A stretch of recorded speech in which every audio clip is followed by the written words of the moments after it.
Hello and welcome to ChunkBuild, guys.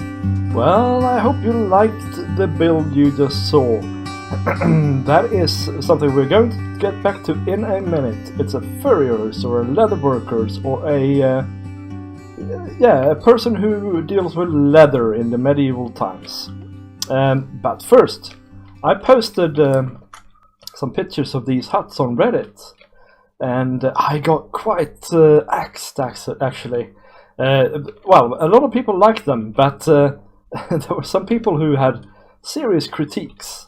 First of all, the most serious critique was that the roof did not look like the roofs of Nordic rural medieval buildings. It needs to be much more steeply sloping, much more slanting roof, and I think that was the main critique, really. Now, first off, I agree, that would be nice, but I made an example here of a house that has a much more slanting roof, sort of follows the historical criteria for a house like this. But this looks silly, guys. This looks ridiculous.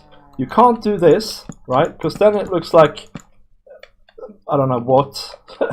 It looks, yeah, it just looks silly. It doesn't look like a Nordic house. So you have to start the roof at the height of the or at the corner of the wall, and then you get a roof like this. And I just, I can't live with this as a roof. This just looks stupid in Minecraft. I'm sorry. So and this is exactly why I've tried to make roofs like this for my medieval builds for a long time, right? And that is exactly why I ended up with this very messy and much less slanting style of roof. The second critique, actually, I remember now, that was that they had a chimney. Well, in a house that is this small, I don't know, something happened when I loaded this in here.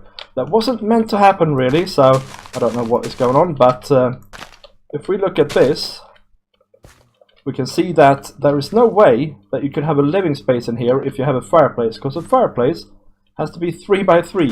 That will take up this here area right here in the house. Yeah, so the critique, or alternatively, we would have no supporting beams. Well, I don't like that idea either. So, sorry, that doesn't work. So that's why they have a fireplace at the end instead, and that is why they have chimneys instead of smoke exits.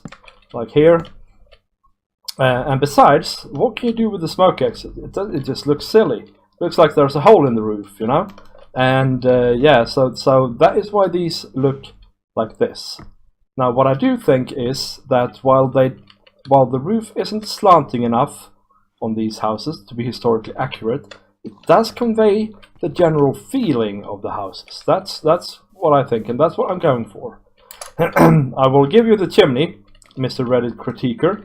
That is unfortunate, but that is because we have to have all of these functions in these houses. We have to have fireplace in the cooking area. We have to be able to sit and eat, and we have to have the animals there, and also we have to have an above here where you can sleep, because otherwise the house is just not working as a house.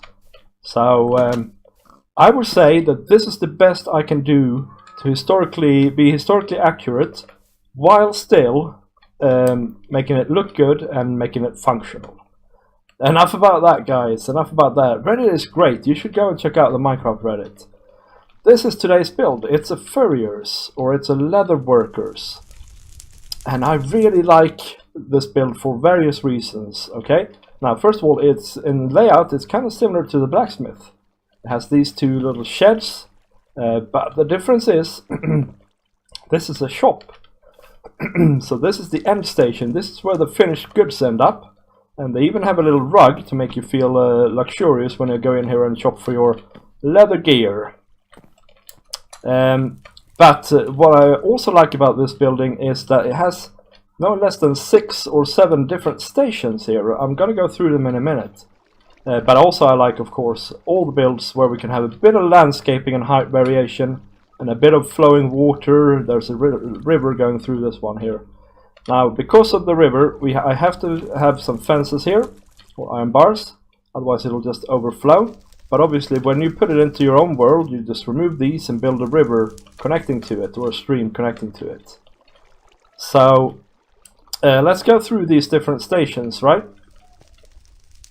It all begins here.